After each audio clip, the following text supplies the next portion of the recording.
If we had told the world 40 years ago that this is what NIAR would become, no one would have believed us.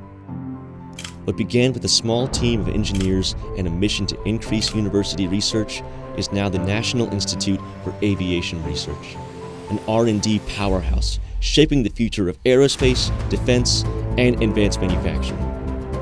Wichita State has been advancing the aviation industry since the early days of flight, starting with the launch of its wind tunnel in 1948. And in 1985, that legacy of flight propelled a new era at Wichita State University.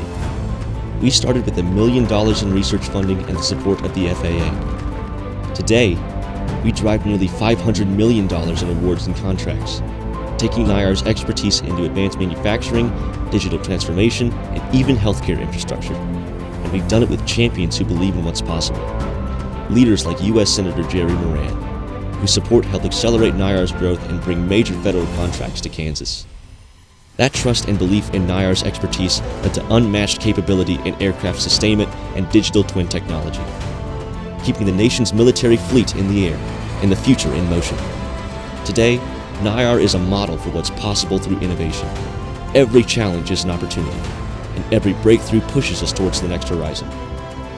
NIAR is proof that innovation doesn't happen in isolation. It happens when knowledge meets grit and challenges turn into breakthroughs. We've built a proving ground where Wichita State's model of applied learning comes to life every day, shaping the workforce and technology of tomorrow. Students work side by side with researchers and industry, turning ideas into impact and experience into expertise. 40 years later, we're still built the same way. Precise, relentless, ready for what's next. What started as an idea has become an ecosystem, fueling industry, strengthening defense, and redefining innovation in the air capital of the world. This is NIAR. 40 years of progress, powered by people who never stop dreaming.